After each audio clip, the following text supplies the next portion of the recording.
शिंदेनी तर वेळ मारून नेली, मात्र त्यांच्या प्रवक्त्यांनाही संधी मिळाली नाही. छत्रपती संभाजीनगरमध्ये मंत्री संजय शिरसाटांनी पत्रकार परिषद घेतली. त्यावेळी पत्रकारांनी शिंदेंच्या देहबोलीवरनं प्रश्न विचारले, तर सगळ्यात आधी त्यांनी शिंदे नाराज असल्याच्या बातम्या नाकारल्या. पण त्यांनी एक विधान केलं, त्यावरनं नाराजीच्या चर्चा मात्र नक्कीच वाढल्या. पाहूयात. शिंदे साहेब नाराज जर असेल किंवा शिंदे साहेबाला जर एखादी भूमिका मांडायची असेल तर ते स्पष्टपणे मीडियासमोर मांडतात, हे तुम्हाला माहिती आहे. कधी कधी असतं भांड्याला भांडं लागत असतं, म्हणून तर याचा एवढा काही घटस्फोटापर्यंत आलेल्याचं चित्र जे काही तयार केलं जातं हे चुकीचं. घर म्हणल्यानंतर हे लागत असतं, याचा तुम्ही चुकीचा अर्थ लावून घेऊ नका. तुम्ही तिघांनाही कधी एका विमानामध्ये एकत्रितपणे एखाद्या वेळेला पाहिलं असेल. प्रत्येकजण आपापल्या टायमानुसार जात असतो आणि एकनाथ शिंदे साहेबांचा तर हा पहिल्यापासूनचा प्रोग्राम जर ठरतो ते त्या पद्धतीने जातात. वेळ पुढं मागं होत असते, म्हणून त्याच्यामध्ये गेल्यामुळं काही वेगळं वावगं घडलं असं समजायचं काही कारण नाही आहे. आता भांड्याला भांडं लागतंच, थेट घटस्फोटापर्यंत गोष्ट नेणं चुकीचं आहे हे खरं आहे म्हणा. पण भाजप आणि शिवसेनेच्या नेत्यांमध्ये आज चक्क मारहाणीपर्यंत सुद्धा गोष्टी पोहोचल्या हेही तितकंच खरं आहे. हा प्रकार घडला ठाण्यामध्ये. खरं तर गेल्या काही दिवसांपासून डोंबिवली सकट ठाण्यातही भाजप आणि शिवसेना अशी टसल सुरूच आहे. त्यात काल ठाण्यामध्ये दोन्ही पक्षांच्या पदाधिकाऱ्यांमध्ये मोठा राडा झाला. भाजपचे माजी नगरसेवक नारायण पवारांनी शिवसेना शिंदे गटाचे शाखा प्रमुख हरेश महाडिक आणि उपविभाग प्रमुख महेश लहाने यांना मारहाण केली असा आरोप आहे. काल BSUP घरांना 100 रुपये रजिस्ट्रेशन फी जाहीर करण्यात आली. एकनाथ शिंदे यांच्या सौजन्याने हे करण्यात आले असं सांगत शिवसैनिक BSUP बिल्डिंगमध्ये जाऊन सेलिब्रेशन करत होते. पाचपखाडी भागातल्या लक्ष्मीनारायण बिल्डिंगमध्ये जेव्हा सेलिब्रेशनला ते गेले तेव्हा तिथे भाजपचे नारायण पवार आले आणि त्यांनी शिवसेनेच्या पदाधिकाऱ्यांना मारहाण केली असा आरोप आहे. हे सगळं काही श्रेयवादाच्या लढाईतनं घडतंय असं स्थानिक शिवसैनिकांचं म्हणणं आहे. बरं, नंतर आज त्याच सोसायटीमध्ये भाजप आमदार निरंजन डावखरे, मारहाणीचा आरोप झालेले माजी नगरसेवक नारायण पवार तसंच भाजपचे पदाधिकारी आणि सोसायटीच्या सदस्यांनी जल्लोष साजरा केला. यावेळी फटाके फोडण्यात आले, तसंच एकमेकांना पेढे भरवून आनंद साजरा करण्यात आला. जल्लोष साजरा करण्यावरून भाजप आणि सेनेच्या पदाधिकाऱ्यांमध्ये खरं तर वाद झालेला होता. त्यानंतर आता दोन्ही पक्षाकडनं सोसायटी समोर बॅनर लावण्यात आले. त्यामुळे एकूणातच वरिष्ठ नेत्यांपासून स्थानिक पातळीपर्यंत सगळीकडेच भाजप आणि शिवसेनेत खटके उडत आहेत हे नक्की.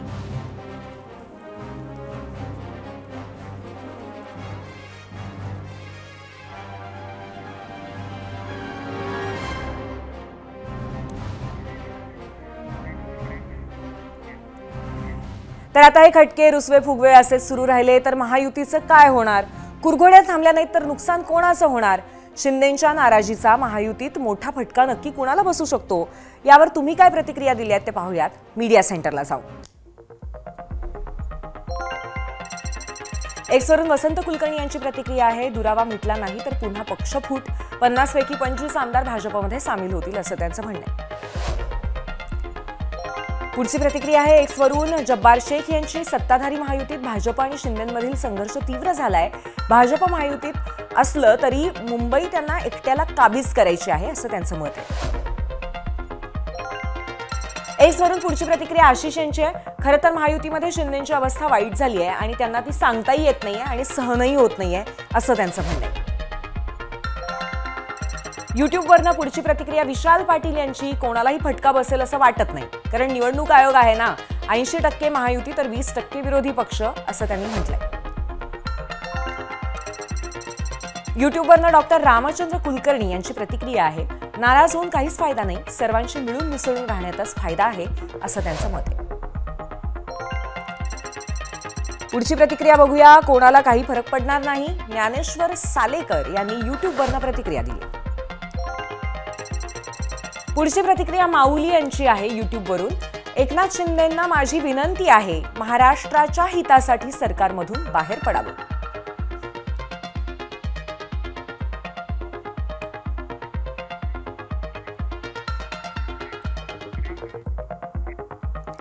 तर महायुतीमध्ये काय सुरू आहे आपण पाहिलं, त्यावरती महाराष्ट्राच्या प्रतिक्रिया पाहिल्या. यानंतर आता आपण जरा दुसऱ्या बाजूच्या राजकीय पटलावरती काय सुरू आहे हेही पाहूयात. जसं महायुतीमध्ये पक्ष फोडाफोडीवरनं नाराजी नाट्य आहे, तसं महायुतीमध्ये विचारधारांच्या लढतीवरनं ठिकऱ्या उडतायत। जसं जसं ठाकरे बंधूंमधील जवळीक वाढतीये तसतसं काँग्रेस स्वबळासाठी आणखीन आक्रमक होतीये। अर्थात लढाई मुंबई महापालिकेसाठीच आहे, पण कॉमन एनिमी समान शत्रू म्हणत भाजप विरोधासाठी वर्षानुवर्षाचे विरोधक असलेल्या काँग्रेसनं शिवसेनेला सोबत घेतलं। आता त्याचा फायदा झाला की नुकसान हा विश्लेषणाचा मुद्दा आहे, पण आता जेव्हा राज्यात महापालिकांच्या निवडणुकांचं वारं वाहतंय, नेमकं त्यावेळी काँग्रेस असो की शिवसेना दोन्ही बाजूनं स्वबळाच्या चर्चा सुरू झाल्या होत्या। त्यातच उद्धव ठाकरे जवळपास 2 दशकांनंतर राज ठाकरेंसोबत आले। दोन्ही भावांमध्ये भेटीगाठी इतक्या वाढल्या की दोघांमध्ये मुंबई पालिकेत युती होणार हे स्पष्ट दिसू लागलं। राज ठाकरेंच्या आक्रमक हिंदुत्वाचा आपल्या पारंपरिक मतांवरती परिणाम होईल, मतदारांवर परिणाम होईल याच भीतीनं काँग्रेस आधीपासून मनसे विरोधी भूमिका घेत होती। त्यामुळेच मुंबईत तरी महाविकास आघाडी बिघाडी दिसू लागली। त्यातच आता महाविकास आघाडीचे सर्वेसर्वा जनक, आधारस्तंभ, निर्माते शरद पवार ॲक्शन मोडवरती आले। महाविकास आघाडी म्हणून मुंबई मनपाची निवडणूक लढवावी असं शरद पवारांचं मत आहे, अशी माहिती एबीपी माझाला राष्ट्रवादीतील विश्वसनीय सूत्रांनी दिली आहे। शरद पवारांनी काँग्रेस नेत्यांशी फोनवरून चर्चा केल्याची माहिती आहे। मतदार यादी घोळासंदर्भात आणि मतचोरी संदर्भात एकत्रित येत सत्याचा मोर्चा काढता आणि मग निवडणूक का वेगळी लढवता असं पवारांचं मत आहे असं समजतंय। महाविकास आघाडीमध्ये मनसेला सोबत घेऊन निवडणूक लढवण्यासंदर्भात शरद पवार सकारात्मक आहेत अशी माहिती राष्ट्रवादीतल्या वरिष्ठ सूत्रांनी दिली आहे। असं असलं तरी मुंबई काँग्रेसच्या अध्यक्षा वर्षा गायकवाड यांनी मात्र नो मीन्स नो अशा भूमिकेत जात मनसेसोबत तडजोड करणार नाही अशी घोषणा केली आहे। त्याचबरोबर त्यांनी थेट उद्धव ठाकरेंना एक ऑफर दिली आहे, ती आधी पाहूया। आमच्या पक्षाचा निर्णय जो आहे तो आम्ही घेतलेला आहे आणि या संदर्भामध्ये आम्ही जे आहे दिल्लीला सुद्धा त्या संदर्भामध्ये कळवलेले आणि आमचे प्रभारी रमेश चंद्रतला साहेब ज्यावेळी यावेळी उपस्थित होते, मागच्या वेळी सुद्धा त्यांनी उपस्थित होते, यावेळी सुद्धा ते उपस्थित होते, त्यावेळी तो निर्णय घेतलेला आहे। त्यामुळे या 2 महिन्याच्या काळामध्ये ज्या तऱ्हेने या संदर्भामध्ये चर्चा त्यांची आणि मनसेची सुरू होती त्या संदर्भामध्ये आमच्याशी कुठल्याही तऱ्हेची चर्चा झालेली नाही। कोणाला मारणं झोडणं हे आम्हाला त्या ठिकाणी पटत नाही आणि त्याच्यावर आम्ही जाऊ शकत नाही। ही भूमिका आम्ही माझं पूर्ण होऊन गेलं म्हणून आम्ही आमची भूमिका स्पष्ट केली होती। त्या संदर्भात आम्ही सांगितलं होतं, आम्ही असं तर नाही केलं ना की आम्ही आमची भूमिका स्पष्ट नाही केली।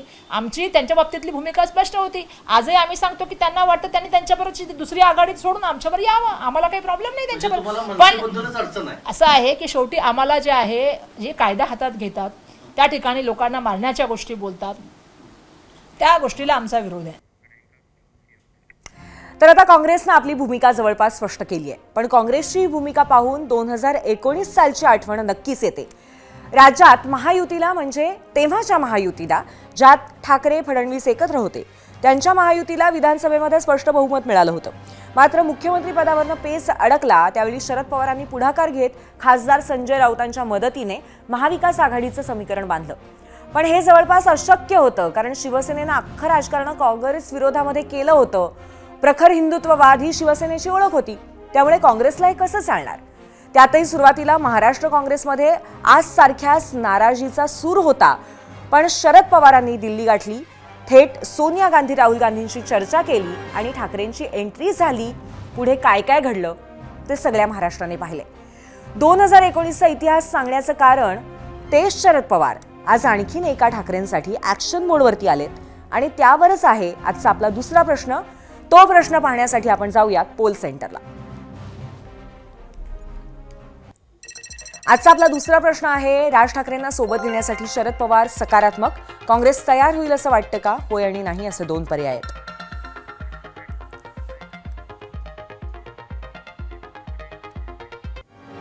आता शरद पवारांच्या प्रयत्नांना यश येईल तेव्हा येईल, पण ज्या मनसेवरनं महाविकास आघाडीमध्ये महाभारत सुरू आहे त्यांनी कानावरती हात ठेवले।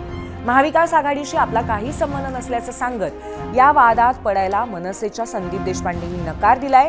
कोण कोणाशी काय बोलतंय याच्याशी मनसेचा संबंध नसल्याचं सांगत देशपांडेंनी हात झटकले।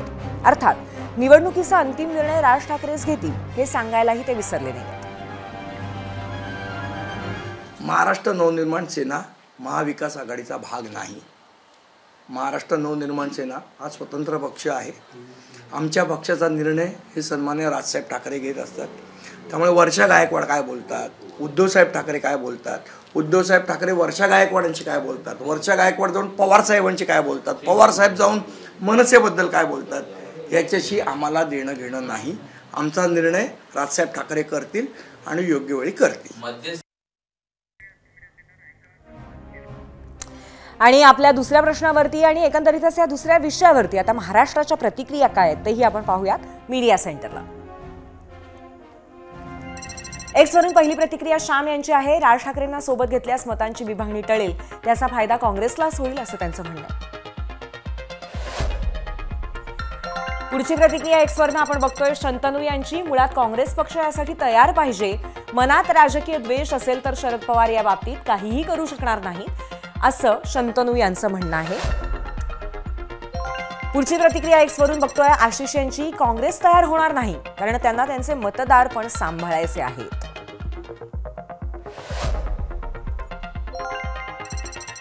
काँग्रेसच्या केंद्रीय नेतृत्वाने विचार करावा आणि ठाकरे बंधूंसोबत युती करावी तरच मुंबईत अस्तित्व टिकेल, भिवाजी सावंत यांनी युट्यूबवरनं प्रतिक्रिया दिली.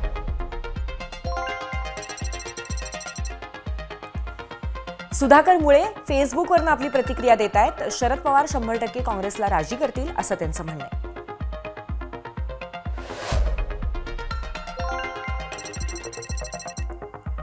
काँग्रेस राज ठाकरेंना सोबत घेणार नाहीत कारण काँग्रेस आणि राज ठाकरे यांच्या विचारधारा वेगवेगळ्या आहेत. रमेश कांगणे इंस्टाग्रामवरनं आपलं मत व्यक्त करतायत.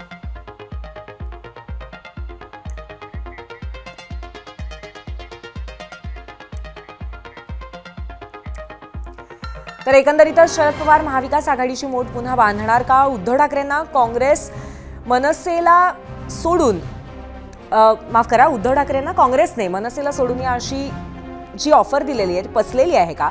महायुतीतल्या शिंदेंच्या नाराजीचं काय? या सगळ्यावरती आता आपण चर्चा करणार आहोत आणि त्यासाठी आपल्या सोबत आहेत भाजपचे आमदार निरंजन डावखरे, त्यानंतर शिवसेनेच्या राष्ट्रीय प्रवक्त्या शायना NC, शिवसेना उद्धव बाळासाहेब ठाकरे पक्षाच्या प्रवक्त्या किशोरी पेडणेकर आणि त्याचबरोबर काँग्रेसचे मुख्य प्रवक्ते सचिन सावंत तसंच मनसेचे नेते अविनाश अभ्यंकरही आपल्यासोबत असणार आहेत. पण तुर्तास मी या तिघांचं मनपूर्वक स्वागत करते. आजच्या चर्चेमध्ये आपलं स्वागत आहे.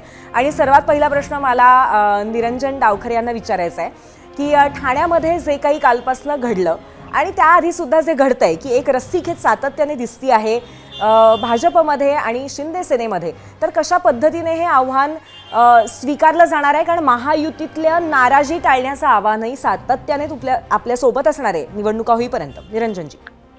नाही, मुळात आपण जे मगाशी सांगितलं की महायुतीमध्ये नक्कीच ऑल इज वेल हे आपण 100% जाणून घ्या. आणि त्याच्यामध्ये ठाण्यामध्ये जे काल घडलं आपल्याला एक समजून घ्यायला लागेल की ह्या आताच्या ज्या निवडणुका आहेत या स्थानिक स्वराज्य संस्थेच्या निवडणुका या खऱ्या अर्थाने कार्यकर्त्याच्या निवडणुका असतात. आणि त्याच्यामुळे प्रत्येक ठिकाणी कार्यकर्ता हा ज्यावेळेस विधानसभा असेल लोकसभा असेल या इकडे फार ताकदीने काम करत असतो, त्याला अपेक्षा असते की या निवडणुकीमध्ये कुठेतरी त्याला संधी भेटेल आणि त्याच्यामुळे त्याच्या ठिकाणी ते पाठपुरावा करत असतात, काही गोष्टींवरती काम करत असतात. आता 2019 पासून ह्या विषयासाठी ज्याच्यावरती काल सगळं झालं त्याच्यावरती संजयजी केळकर हे सातत्याने पाठपुरावा करत होते, अधिवेशनामध्ये असेल मुख्यमंत्र्यांच्या मागे असेल. आणि त्याच्यामुळे खरं तर ही श्रेयवादाची लढाई नाही, हे सगळं श्रेय महायुतीचं आहे. माननीय फडणवीस साहेब यांच्या नेतृत्वामध्ये काम करत असताना उपमुख्यमंत्री शिंदेसाहेब आहेत, उपमुख्यमंत्री अजितदादा आहेत, यांच्या नेतृत्वामध्ये हे सरकार अतिशय चांगल्या पद्धतीमध्ये लोकांचे प्रश्न सोडवण्याच्या दृष्टिकोनाने सगळे निर्णय घेत असतात आणि त्याच्यामुळे हा श्रेय हा महायुतीचा आहे. पण ठाण्यामध्ये जी घटना घडली असं सांगण्यात येत आहे, ज्याच्यावर आरोप झालेले आहेत मारामारी आणि हातापायी झाल्याचे आणि त्यावरती अर्थातच आपल्या माजी नगरसेवकांवरती नारायण पवारांवरती आरोप करण्यात आलेले आहेत, त्याचं काय? कारण ह्या सगळ्या स्थानिक गोष्टींचा कुठेतरी पडसाद उमटत नाहीये महायुतीवरही.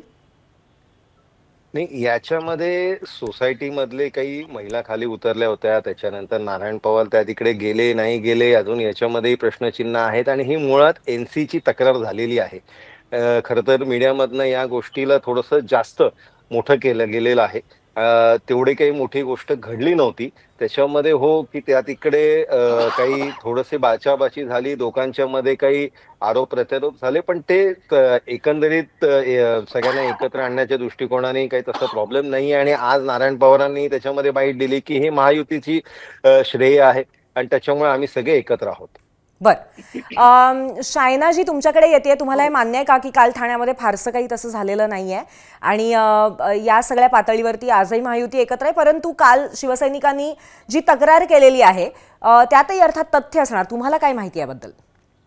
सर्वप्रथम मला हे सांगायचंय की भारतीय जनता पार्टी आणि शिवसेना आणि आमचे नेता एकनाथजी शिंदे युती कामावर उभं आहे, व्हॉट्सअपच्या अफवावरती नाही.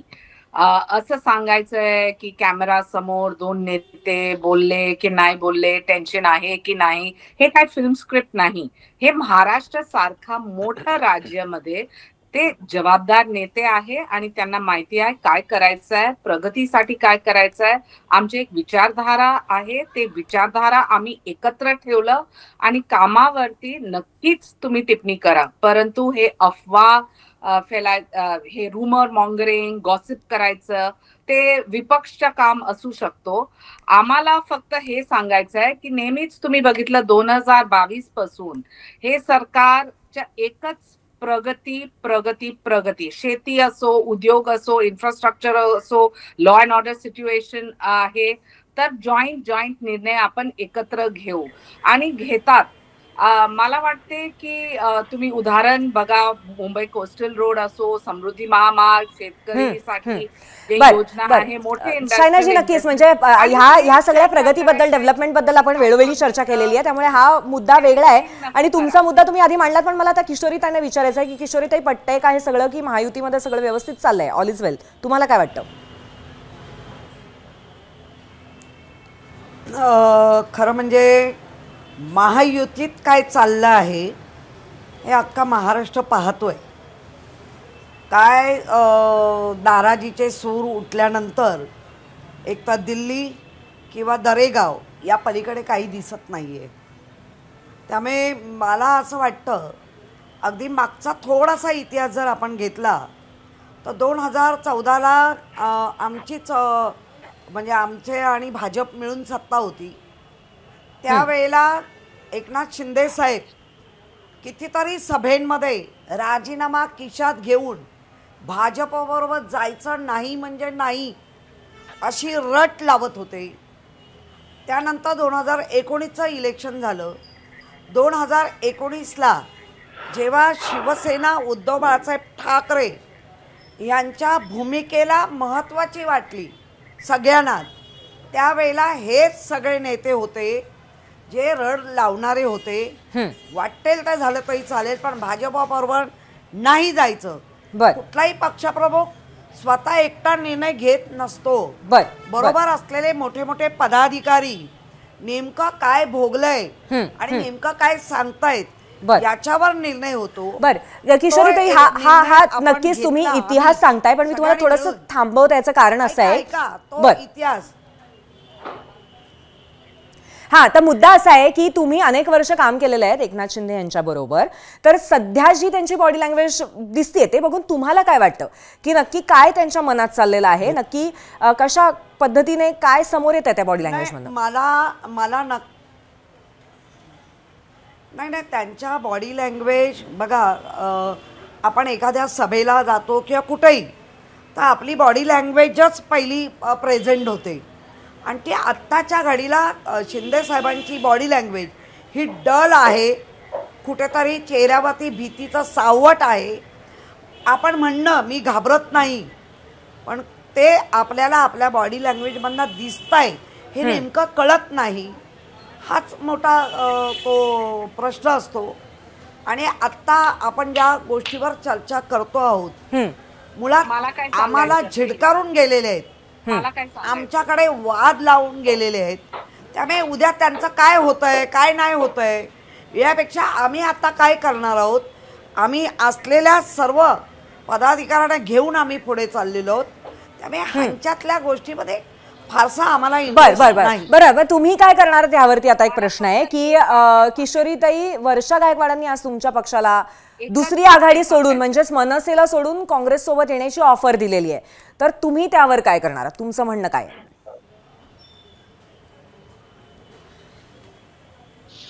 मला विचारताय? हो, कारण तुमच्याच पक्षाला वर्षा गायकवाडांनी ऑफर दिली आहे की दुसरी आघाडी सोडून म्हणजेच मनसेला सोडून काँग्रेस सोबत या. हो किशोरीताई, तुम्हालाच विचारते मी हा प्रश्न.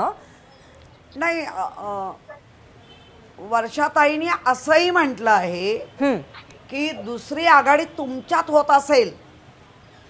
त्यांनी असं डायरेक्ट इनडायरेक्टली जे मनसेबद्दल बोलतायत तो त्यांचा नक्कीच प्रश्न आहे.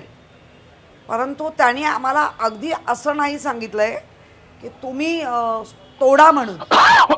मुळात पक्षप्रमुख सर्व ठिकाणचे मुख्य पदाधिकारी आहेत, ते ह्या गोष्टीबद्दल नक्कीच विचार करतायत. आणि ज्या पद्धतीने बिहारचा जेव्हा रिझल्ट लागल्यानंतरही असा अट्टाहास असणं, हा मला वाटतं आत्ताच्या घडीला रॉंग आहे. मी एक वाक्य सांगू का? अविनाशजी, हां शायनाजी मी तुमच्याकडे येते, पण अविनाशजींना आपण पहिल्यांदा ते आलेले आहेत, तर स्वागत करून त्यांना एक प्रश्न विचारूया. अविनाशजी, अजूनपर्यंत पूर्ण कुठल्याही पद्धतीची चर्चा झालेली नाही आहे, त्या चर्चेला सुरुवात आहे असं कानावर येत आहे, परंतु सध्याची परिस्थिती बघता आत्ता येणाऱ्या निवडणुका लढवण्यासाठी आणि खास करून मुंबई महापालिकेची निवडणूक लढवण्यासाठी शिवसेना उद्धव बाळासाहेब ठाकरे पक्ष हाच तुमचा बेस्ट पार्टनर असेल असं तुम्हाला वाटतं का? नाही, कसं आहे, पहिल्यांदा एका प्रश्नाचं उत्तर देतो जे मी गेले अनेक दिवस ऐकतोय की काँग्रेसने सांगितलं मनसेबरोबर आम्हाला जायचं नाही. आणि इथे गोष्ट अगदी सुस्पष्ट करू इच्छितो की आमच्याकडनं कोणी नेत्यांनी किंवा प्रवक्त्यांनी किंवा सर्वोच्च नेतृत्वाने किंवा कार्यकर्त्यांनी काँग्रेसकडे कुठलाही हात पुढे केलेला नाही किंवा कुठलीही मागणी घातलेली नाही की आम्हाला आघाडीत यायचं किंवा तुमच्याबरोबर यायचं आहे. आम्ही जे एकत्र आलो होतो ते मतदार यादीतला जो गोंधळ होता, त्याच्याकरता जो सत्याचा मोर्चा होता, त्यामध्ये आम्ही आलो होतो. त्यामुळे त्यांनी हे सतत सांगणं हे हास्यास्पद आहे. एक. दुसरं, मगाशी शिवसेनेच्या प्रवक्त्या बोलल्या की शेतकरी प्रगती प्रगती आणि प्रगती. शेतकऱ्यांची काय महाराष्ट्रात अधोगती झालेली आहे हे मला वाटतं त्यांचे जे सहकारी आहे तेच त्यांना सांगतील की आज शेतकऱ्यांच्या मला रास्त भाव नाहीये, पुराणी काय त्यांची हालत झालेली आहे, शेतकरी आत्महत्या कशा प्रकारे करतायत. त्यामुळे हा दुसरा विषय झाला, परंतु सध्याचा विषय नाहीये. आमच्याकरता येणाऱ्या निवडणुका ज्या आहेत या सर्व महानगरपालिकांच्या पूर्ण ताकदीने लढवायच्या, अगदी तळागाळापर्यंत जाऊन आम्ही महाराष्ट्राचं किंवा त्या महानगरपालिकेचं नवनिर्माण कसं करणार आहोत हे लोकांपर्यंत पोहोचवायचं. आतापर्यंतच्या राज्यकर्त्यांनी केलेली जी माती आहे संपूर्ण तुम्ही बघताय किती विदारक चित्र आहे. पण याच्यामध्ये उद्धव बाळासाहेब ठाकरे हा पक्ष तुमचा बेस्ट पार्टनर असणार आहे का? मी उत्तर देतोय ना तुम्हाला, मी उत्तर देतोय. ह्याच्यामध्ये एक लक्षात घ्या की संपूर्ण महाराष्ट्राने संपूर्ण देश बघतोय की महत्वाचं जे राज्य आहे तिकडच्या निवडणुका जिल्हा परिषदेच्या 7 ते 8 वर्ष झालेले नाहीयेत आणि कॉर्पोरेशनच्या 2.5 ते 3 वर्ष, ज्याचं बजेट जवळपास 75,000 कोटीचं आहे, जिथे 2-2.5 कोटी लोक आणि 12 कोटी लोक महाराष्ट्रात राहतात, 9 कोटी 9.5 कोटी मतदार आहेत. त्यांना वाऱ्यावर सोडल्यासारखं झालेलं आहे. हम करे सो कायदा असं झालेलं आहे. 100% बेणानाकडे पूर्ण ताकदीने उतरू. दुसरं, सन्मान्य उद्धवजी असतील किंवा सन्मान्य राजसाहेब असतील, हे आजपर्यंत कौटुंबिक निमित्ताने सगळे एकत्र आलेले आहेत 100%. आणि जेव्हा महाराष्ट्रात 2 कुटुंब एकत्र येतात तेव्हा सगळ्यांना आनंद होतो. आणि आम्हाला खात्री आहे की वर्तमानात किंवा भविष्यात आमच्या पक्षाकडनं जो काही निर्णय घ्यायचा असेल तो सन्मान्य राजसाहेब ठाकरेच घेतील.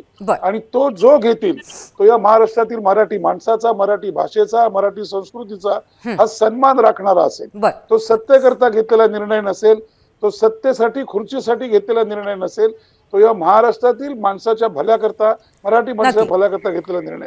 नक्की. अविनाशजी, तुम्ही जे मुद्दे मांडलेले आहेत, जे प्रश्न विचारले, त्याचं आता उत्तर घेऊया शायना एनसी यांच्याकडनं. शायनाजी, तुम्ही मगाशी ऐकलंय कुठले कुठले मुद्दे मांडले, काय म्हणणं आहे तुमचं अविनाशजींच्या आणि त्याचबरोबर किशोरीजींनी सुद्धा जे काही आरोप केलेत, दावे केलेत त्याबद्दल?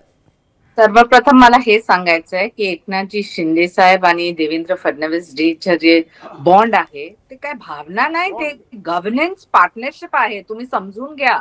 महाराष्ट्रासाठी जे एक स्टेबल गुड गव्हर्नन्सच्या मॉडेल आहे, तर हे महायुतीच्या नेतृत्वामध्ये तुम्ही बघितलं. जे लोक फक्त गॉसिप करतात आणि असं चर्चा करतात की बघा बिहारमध्ये काय झालं, अरे काय झालं बिहारमध्ये, 10 सेकंडच्या तुम्ही फुटेज दाखवतात. हे स्कूलच्या मुलं नाही, हे नेतृत्व आहे स्ट्रॉंग, स्टेबल. आणि हे नेतृत्व आम्ही बघितलं. भागीदारी काय आहे? भागीदारी आहे स्थिर आणि एक स्थिर सरकार, जिथे आम्हाला फक्त आमच्या विरोधातला हेच सांगायचंय, कदाचित तुमच्या काय विजन प्लॅन नाही, काय नेतृत्वाला घेऊन काय तुम्हाला संधी तर जनता देणार पण नाही, कारण जनतानी ठरवलं की आम्हाला फक्त एक भगवा म्हणून एक प्रगती आणि एक विचारधारा सोबत एकत्र हेच काम जे केलं आहे तेच पुढे जाऊन करायचं आहे. बरं. तर मला फक्त हे सांगायचं आहे की जेव्हा तुम्ही संघर्ष आणि असं वाक्य प्रस्तुत करतात की बघा की संघर्ष आहे आणि all is not well, let me please tell you all is well. आणि एक नक्कीच एक कहावत आहे इंग्लिशमध्ये की यू जज people by your on standards. Obviously opposition माहिती आहे त्यांना की त्यांचं जे भविष्य आहे महाराष्ट्रामध्ये ते संपूर्ण शून्य म्हणजे झिरो आहे. तर त्यासाठी त्यांच्यासाठी व्हॉट्सअप मेसेजेस शायनाजी तुमचा संदेश पोहोचलेला आहे. आता अविनाशजींना त्याच्यावरती काहीतरी बोलायचं आहे, पण त्यांचं उत्तर घेऊया. अविनाशजी अगदी थोडक्यात. मला फक्त हास्यास्पद असं वाटतं की फुटलेल्या पक्षांनी संघर्षाची व्याख्या जोडू नये. कायदा आणि सुव्यवस्था काय आहे की तुमच्या चॅनल त्यांना आता गेल्या 2-3 दिवसातले व्हिडिओ दाखवावेत की महिलांवरती काय अत्याचार चालू आहे. आणि जर if everything all is well then why let me talk Shainaji, let me talk, then you can talk definitely. सगळं ऑल इज वेल असेल ना तर जनरली कुठल्याही पक्षाचा पक्षप्रमुख लक्षात ठेवा किंवा पक्षाध्यक्ष किंवा त्यांचे जो कोणी असेल तो सतत उठून इथे काहीतरी घडल्यानंतर दिल्लीला किंवा दरेगावला जात नाही. पूर्ण आदराने तुम्हाला मी वाक्य सांगतोय. सन्माननीय बाळासाहेब होते किंवा सन्माननीय उद्धवजी असतील, हे मला तरी स्मरत नाही. मी जरी त्यांचा आम्ही वेगळ्या पक्षात जरी असलो तरी काही घडल्यानंतर सतत तिकडे गेलेत. आणि ती कारणं प्रत्येकाला कळतात. इतके कोणी दूधखोरी लोक नसतात. आणि दुसरं असं आहे, कोणी खोटी परसेप्शन राखत नाहीये. कोणी व्हॉट्सअप युनिव्हर्सिटी मधनं आम्हाला कळतंय काय होतंय ते, परंतु लोकांना दिसतंय की तुम्ही कायदा सुव्यवस्था आहे असं कोट करतायत का. तर त्यांना परवाचं 3 वर्षाच्या बालिकेवर काय घडलं, ही कायदा आणि सुव्यवस्था आहे, हे चालू आहे. आता काय घडतंय, शेतकरी आत्महत्या करत नाहीयेत का, पुराणी वाट लागलेली नाहीये का, शेतकऱ्यांना सगळे पोचले, दिवाळीत पैसे पोचले सगळे. हे ऑन एअर ते बोलायला तयार आहेत की दिवाळीत सगळे पैसे शेतकऱ्यांना मिळाले. आणि दुसरं अविनाशजी नक्कीच हे महत्त्वाचे मुद्दे आहेतच. शेवटचं वाक्य सांगतो पूर्वीजी, ऑल इज वेल असेल ना तर माणूस सतत फ्लाईटनी दिल्लीला जात नाही. महाराष्ट्र हाच धागा घेऊन मी निरंजन डावखरेंकडे जाणार आहे. निरंजनजी, शायनाजी मी तुमच्याकडे येते. शायनाजी मी तुमच्याकडे पुन्हा येतेय, पण आता मला निरंजनजींकडे जायचं आहे. जनतांनी विश्वास पण दाखवलं ह्याच्यावरती. हा शायनाजी थोडं थांबूया. निरंजनजी मला असं विचारायचं आहे की सारखं दिल्लीला जाणं किंवा दरेगावात जाणं हे विधानसभेच्या निकालापासून सातत्याने महाराष्ट्राने पाहिलेलं आहे. तेव्हा सुद्धा एक देहबोली होती, नाराजीची एक छटा होती आणि तीच देहबोली आता परतलेली आहे. अशा पद्धतीने सातत्याने कुठेतरी एक वितुष्ट किंवा दुराव्याचे संकेत जाणं सर्वसामान्यांना सुद्धा हे महायुतीच्या दृष्टीने तुम्हाला आत्ता घातक वाटत नाही? कारण निवडणुका अगदी तोंडावरती आहेत, महापालिकेच्या महत्त्वाच्या निवडणुका सुद्धा येत आहेत. नाही, मुळात असं काहीही नाहीये. आणि आपण एक लक्षात घेतलं पाहिजे की ज्यावेळेस विरोधकांकडे कुठलाही अजेंडा नाही, त्यांच्यामध्ये आपसात कुठेतरी एक कॉमन मिनिमम प्रोग्राम नाही, त्याच्यामुळे लोकांसमोर आपण काय घेऊन जायचं हे ज्यावेळेस त्यांच्याकडे कुठलंही आपण म्हणतो तो एक कॉमन प्रोग्राम आहे तो नाही, तर त्यावेळेस काहीतरी आपण या सगळ्या गोष्टी की बाबा हे दरेगावला गेले, ते दिल्लीला गेले, याच्यावरनं काहीतरी आपण उगाच मोठा बाऊ करायचा. आणि मला वाटतं शिंदे साहेबांनी या बाबतीत अमित भाईंची ज्यांची मीटिंग झाली त्याच्यानंतर त्यांनी सांगितलं की आम्ही काही गल्लीतल्या गोष्टी दिल्लीपर्यंत घेऊन येत नाही. आणि त्याच्यामुळे त्यांची जी चर्चा होती ती काय विषयावर होती हे आपल्याला माहित नाही, पण याच्यामध्ये एका राज्याची उपमुख्यमंत्री आपल्या देशाच्या गृहमंत्र्यांकडे निश्चितपणे काहीतरी विषय घेऊन राज्याच्या दृष्टिकोनाने चर्चा करू शकतात, हेही आपण समजून. निरंजनजी, पण त्यांचेच मंत्री असं म्हणालेत की भांड्याला भांडं लागत असतं. आज संजय शिरसाट असं म्हणालेले आहे, त्याचा अर्थ भांड्याला भांडं लागतंय हे त्यांनी कुठेतरी मान्य केलंय. नाही, याच्यामध्ये त्यांचा म्हणण्याचा उद्देश काय हे मला स्पष्ट माहीत नाही, पण मी असं समजतो की हे स्थानिक स्वराज्य संस्थेच्या निवडणुकीच्या दृष्टिकोनाने ज्यावेळेस खाली कार्यकर्ता हा एक दुसऱ्याच्या बरोबर संघर्ष करतो, त्याच्यामुळे कदाचित कुठेतरी मिसअंडरस्टँडिंग किंवा गैरसमज निर्माण होत असतील. पण राज्याचे आमचे नेते हे सक्षम आहेत आणि त्यांना या सगळ्या गोष्टींची जाण आहे. जसं मगाशी शायनाजींनी सांगितलं की हे महायुतीचं सरकार एका विचाराने बांधलेलं गेलेलं आहे आणि निश्चितपणे तो विचार आणि राज्याचा विकास हा याच्या मागचा मुख्य उद्देश आहे. त्या दृष्टिकोनाने सगळे एकत्र काम करतात. बरं, किशोरीजी तुम्हाला काहीतरी म्हणायचं आहे, प्लीज बोला. किशोरीताई, मुळामध्ये शायनिंग एनसी तर खोटच बोलतायत.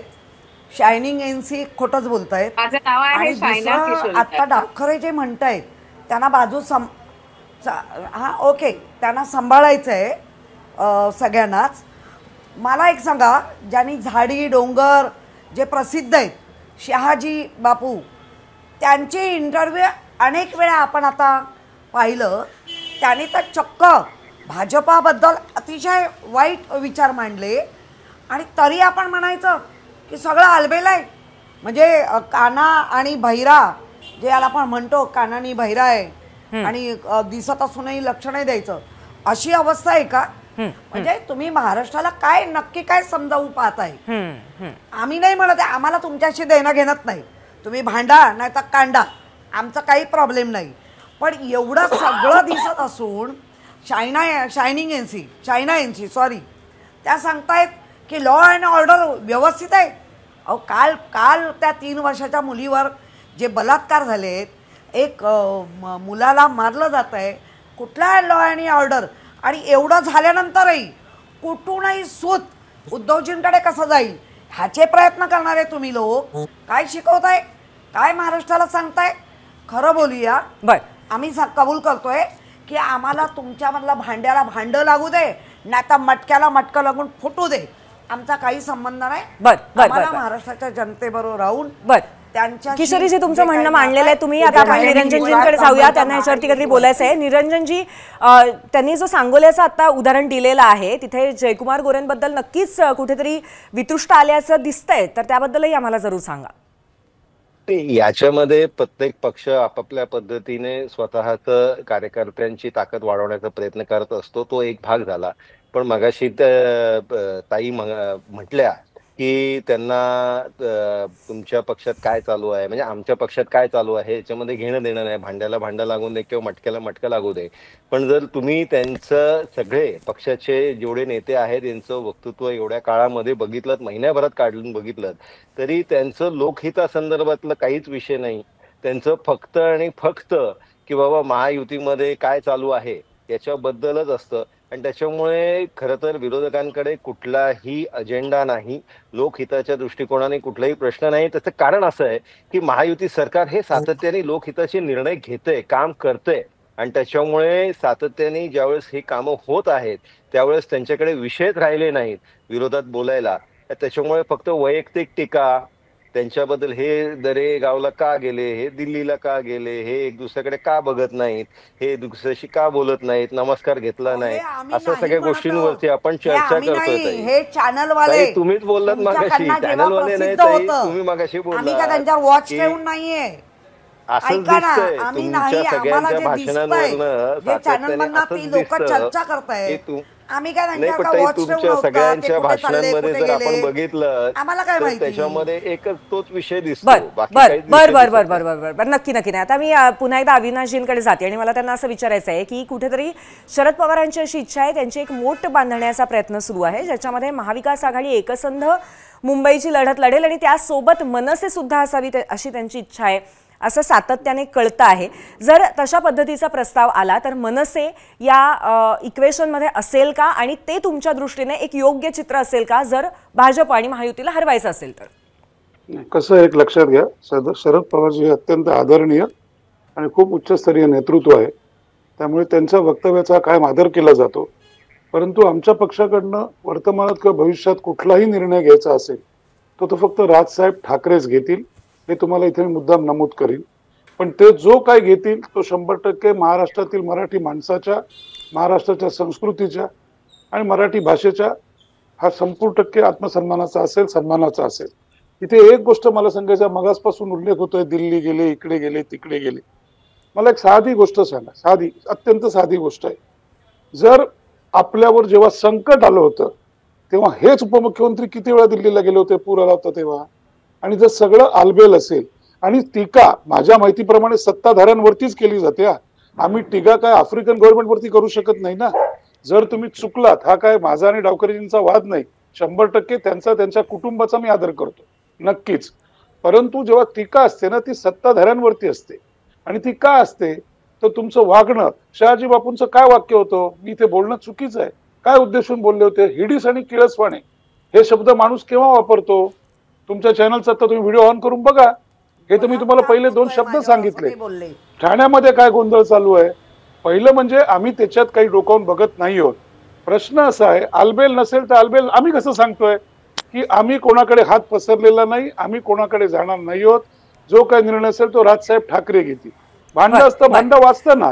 आमच्याकरता महाराष्ट्र, मुंबई महानगरपालिका, इतर सर्व महानगरपालिका, अविनाशजी, तुमच्या पक्षाची भूमिका या निमित्ताने अगदी स्पष्टपणे आम्हाला कळलेली आहे. आपल्याकडे वेळ अतिशय कमी आहे, नाहीतर अजून सुद्धा हा विषय आपण याच्यावरती चर्चा करत राहिलो असतो. पण आज तुम्ही सगळेजण इथे आलात आणि चर्चा केली त्याबद्दल खूप खूप धन्यवाद. आणि पुढे पण राहणार, लोकांना नेहमीच पाठिंबा दिला.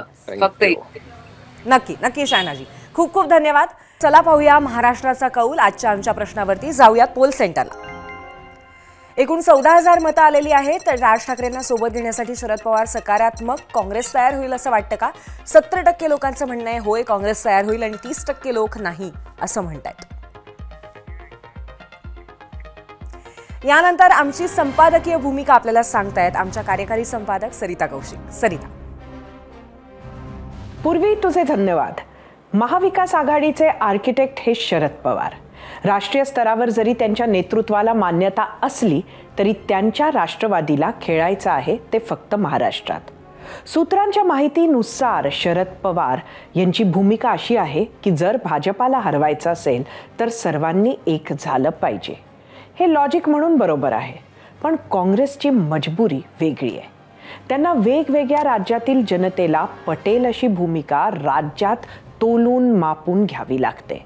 त्यात महाराष्ट्रातील काँग्रेसची जी काही उरली सुरलेली व्होट बँक आहे ती थोडीफार उत्तर भारतीय, बरीचशी मुस्लिम आणि दलित अशी आहे. त्यामुळे उग्र हिंदुत्व किंवा अमराठींवर राग किंवा उत्तर भारतीयांना मारहाण वगैरे त्यांच्यासाठी सोयीस्कर राजकारण नाही. गेल्या खेपेला उद्धव ठाकरेंना सुद्धा काँग्रेसचा हाच विरोध होता. हायकमांडशी बोलून शरद पवारांनी तो मोडून काढला. या खेपेला सुद्धा इथे जरी वर्षा गायकवाड, हर्षवर्धन सपकाळ, भाई जगताप वगैरे बोलत असले तरी इथे शांत असणारे शरद पवार एक आठवडा मागून दिल्लीशी गुफ्तगू करत असतीलच. त्यांना काय यश येतं ते कळेलच. पण यात सगळ्यात इंटरेस्टिंग भूमिका आहे ती मनसेची. राज ठाकरेंचं नक्की काय सुरू आहे हे फक्त त्यांच्या आणि उद्धव ठाकरेंच्या भेटीतून दिसतं तेवढं सोपं आहे का? इतक्यात वेगवेगळ्या वेळी एका मंचावर आलेल्या ठाकरे बंधूंचे एकत्रित फोटो ऑप छान झाले. त्यातून मिळणारा सिग्नल हा वरचेवर जरी आम्ही एक आहोत हाच असला तरी एकत्रित निवडणूक लढण्याबद्दल राज ठाकरे अजूनही कमालीचे चुप्प आहेत.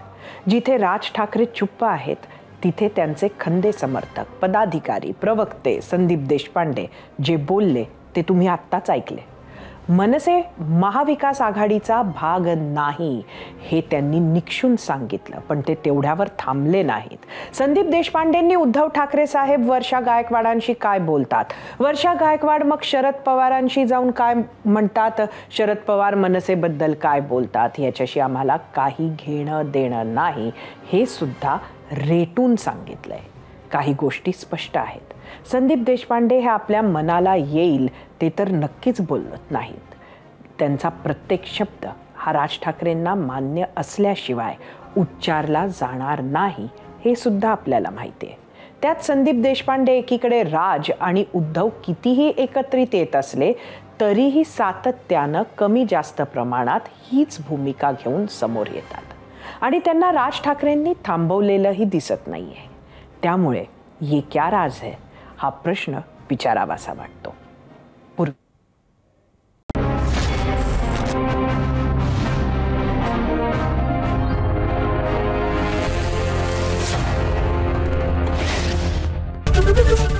एबीपी माझा, उघडा डोळे बघा नीट.